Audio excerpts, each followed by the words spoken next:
Class 11th agriculture biology के लिए chapter start किया था जंतु वर्गीकी, एनिमल टैक्सोनॉमी, और ये चैप्टर नंबर 9 था।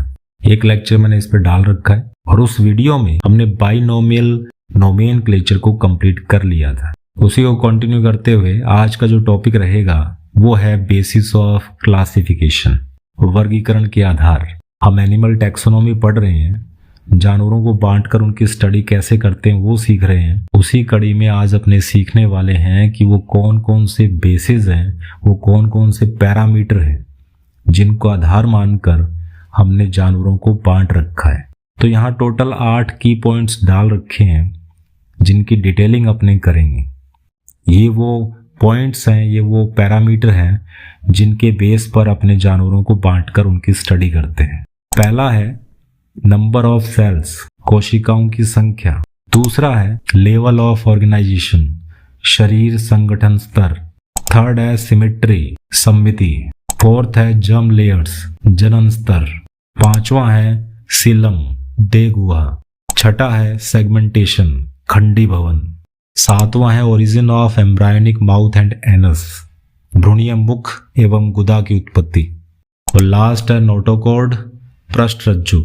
टोटल 8 बेसिस अपने पढ़ने वाले हैं। चलिए शुरू करते हैं।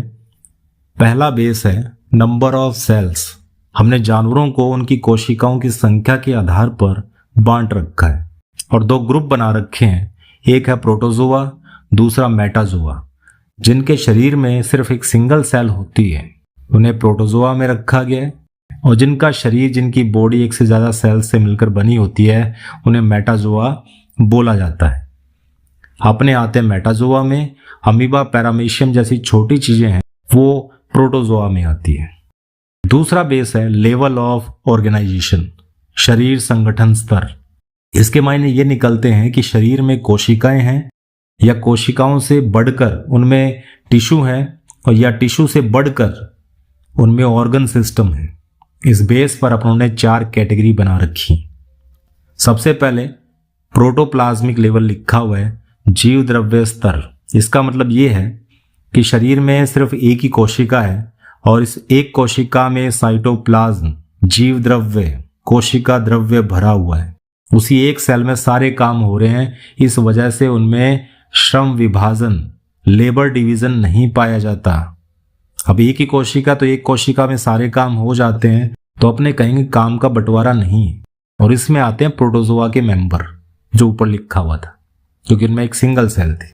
यहां तक थी सिंगल सेल की बात, एक सिंगल सेल में सारे काम हो रहे थे। अब दूसरा ग्रुप बना रखा है सेलुलर लेवल का, कोशिकीय स्तर। इनमें वो एनिमल्स आते हैं जिनकी बॉडी एक से ज्यादा सेल से मिलकर बनी होती है। लेकिन दिक्कत क्या है, यहां पर भी श्रम विभाजन, काम का बंटवारा, लेबर डिवीजन नहीं पाया जाता।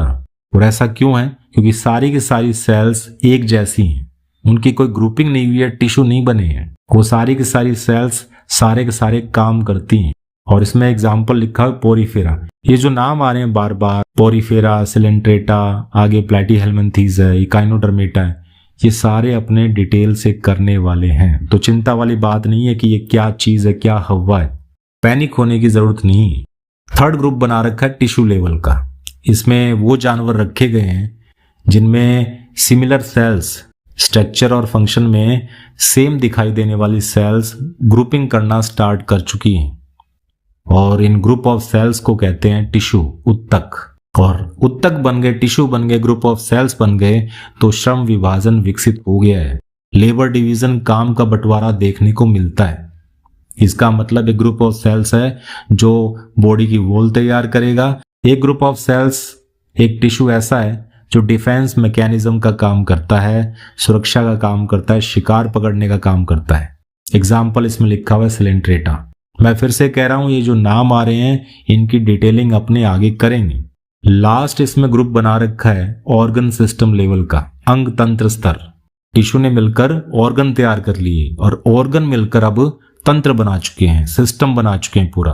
जैसे रेस्पिरेटरी सिस्टम हो गया, नर्वस सिस्टम हो गया, डाइजेस्टिव सिस्टम हो गया। इस तरह से पूरे सिस्टम डेवलप हो चुके हैं। और सिस्टम है तो लेबर डिवीजन भी मिलेगा इसमें। तो ये था दूसरा basis level of organisation. Level of organisation के बेस पर अपनों ने सभी जानवरों को 4 कैटेगरी में बांट रखा है। पहला था प्रोटोप्लाज्मिक लेवल, दूसरा था सेलुलर लेवल, फिर था टिश्यू लेवल और लास्ट था ऑर्गन सिस्टम लेवल। अब आते तीसरे बेस पर, सिमेट्री के आधार पर, सममिति के आधार पर अपनों ने जानवरों को 3 कैटेगरी में बांट रखा है। पहला सवाल उठता है, सिमेट्री या सममिति क्या चीज है? किसी जानवर को अगर अपने काटते हैं और उसके 2 बराबर हिस्से नहीं होते, 2 ऐसे हिस्से नहीं होते जो शेप और साइज में सिमिलर हो, तो इस टाइप के एनिमल को अपने कहेंगे एसिमेट्रिक, असममित जंतु। जैसे कि अमीबा है, स्पंज है, पाइला है। इन जानवरों को किसी भी एंगल से काटोगे तो 2 बराबर हिस्से नहीं होने वाले। दूसरी है रेडियल सिमेट्री और ये सममिति। ऐसे जानवर जिनको किसी भी एंगल से काटो, किसी भी डिग्री से काटो, उसके 2 बराबर हिस्से हो जाएंगे, तो वो होते हैं रेडियल सिमेट्रिक जानवर, जैसे कि निडेरिया, टिनोफोरा और कुछ इकाइनोडर्मीड। और तीसरे टाइप की सिमेट्री होती है बाइलेटरल, द्विपार्श्व। ऐसे जानवर जिनको किसी एक स्पेसिफिक एंगल या डिग्री से ही काटेंगे तभी 2 बराबर हिस्से होंगे, वो भी दायां बायां। जैसे कि इंसान अपने को नाक की सीध से काटेंगे तभी अपने दायां और बायां 2 बराबर हिस्से होंगे। ऐसे और भी एग्जाम्पल दे रखे हैं, हेलमिंथीज है, एनलिडा है, ऑर्थ्रोपोड है, मोलस्क है, तो ये सब अपने आगे पढ़ेंगे। अब आते हैं चौथे बेस पर, चौथे आधार पर, जर्म लेयर्स, जनन स्तर। देखिए, जब अपने मदर के वोम में होते हैं, माँ के गर्भाशय में होते हैं, एम्ब्रायनिक स्टेज में होते हैं, भ्रूण बना होता है। आप ये समझिए कि एम्ब्रायो एक मास ऑफ सेल्स है जिसमें अभी तक अंग नहीं बने हैं, और सेल्स में डिवीजन चलने से 3 स्टेजेस आती है एम्ब्रायो की, ब्लास्टुला, गैस्ट्रुला, मोरुला। और जब गैस्ट्रुला स्टेज आती है तो एम्ब्रायो में 3 लेयर बन जाती है। सेल्स के कोशिकाओं के 3 स्तर बन जाते हैं। सबसे बाहर वाली लेयर को कहते हैं एक्टोडर्म, अंदर वाली को कहते हैं एंडोडर्म, और इन दोनों के बीच वाली को कहते हैं मीजोडर्म। और इन्हीं सेल्स की लेयर में बार बार डिवीजन होकर पूरी बॉडी तैयार होती है, पूरी बॉडी के ऑर्गन तैयार होते हैं। तो अगर किसी जानवर में सिर्फ 2 जर्म लेयर्स हैं, 2 जनन स्तर हैं, एक्टोडर्म और एंडोडर्म, तो उस जानवर को कहेंगे डिप्लोब्लास्टिक, द्विकोरकी। और किसी में अगर 3 स्तर हैं तो उसे कहेंगे ट्रिप्लोब्लास्टिक, त्रिकोरकी। एग्जाम्पल यहां पर दे रखे हैं। द्विकोर की डिप्लोब्लास्टिक में पोरिफेरा सिलेंट्रेटा के मेंबर आते हैं, और त्रिकोर की ट्रिप्लोब्लास्टिक में प्लेटीहेल्मिंथीज, एस्केल्मिंथीज, एनेलिडा, ऑर्थ्रोपोडा, मोलस्का, इकाइनोडर्मेटा, कोडेटा, ये सब आते हैं। अपनों में 3 लेयर मिलती हैं, अपने होते हैं ट्रिप्लोब्लास्टिक। अब 5वां आता है सीलम, देगुआ के आधार पर। एलिमेंट्री कैनाल और ये जो बॉडी की दीवारें हैं, उनके बीच में जो खाली जगह है जिसमें लिक्विड भरा होता है, उसे कहते हैं सीलम, देगुआ। किसी में मिलती है, किसी में नहीं मिलती। तो इस बेस पर 3 टाइप के एनिमल्स होते हैं, एसिलोमेट, दूसरे होते हैं स्यूडोसिलोमेट, और तीसरे होते हैं सिलोमेट। एसिलोमेट जिनमें देगुआ नहीं पाई जाती, सिलोमेट में एक वास्तविक देगुआ पाई जाती है, ट्रू सिलम पाई जाती है। और जो स्यूडोसिलोमेट है उनमें देगुआ, सीलम पाई तो जाती है लेकिन वो फॉल्स होती है। इसका मतलब क्या है? अगर सीलम डेवलप हो रही है मीजोडर्म से, मीजोडर्म उसके चारों तरफ है, तब तो है वास्तविक देगुआ, ट्रू सीलम।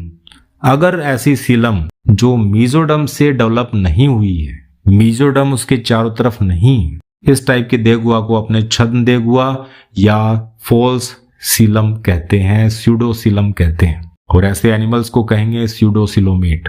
एग्जाम्पल दे रखे हैं एसिलोमेट के फेसियोला टीनिया, ये प्लेटीहेल्मिंथीज के मेंबर है। स्यूडोसिलोमेट में रखा गया एस्केरिस को, जो कि मेंबर है एस्केल्मिंथीज का।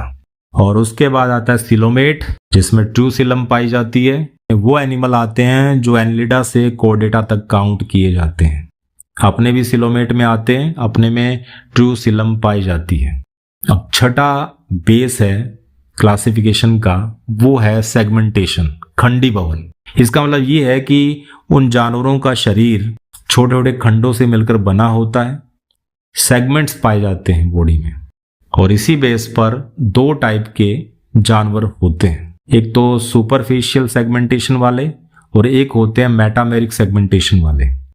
सुपरफिशियल का मतलब, इसका मतलब ये है कि जब जानवर को बाहर से देखा जाता है तो यूं आभास होता है कि इसमें खंड बने हुए सेगमेंट्स हैं, लेकिन जब उसकी चीर फाड़ की जाती है तो अंदर से ऐसा कुछ नहीं होता। एग्जाम्पल लिखा टीनिया सोलियम फीताकर्मी, जिसको कहते हैं प्लेटियलमेंथिस का मेंबर है। दूसरा ग्रुप है वास्तविक खंडी भवन का, मेटामेरिक सेगमेंटेशन का, जिन्हें बाहर से देखो या भीतर से काट कर देखो सेगमेंट्स दिखाई देते हैं। जैसे कि केंचुआ है, ऑर्थ्रोपोड्स जिनके अंदर कीड़े मकोड़े आते हैं, केंचुए में 100 से 120 खंड पाए जाते हैं।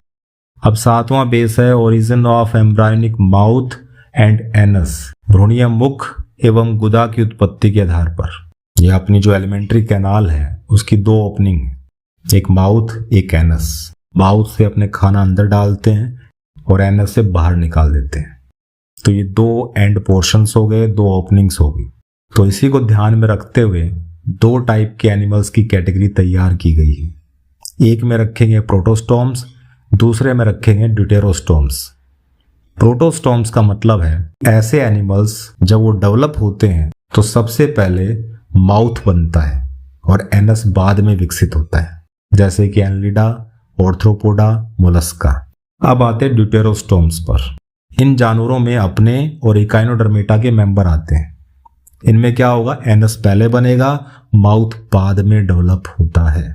अब आठवां लास्ट बेस है नोटोकोड, पृष्ठ रज्जु।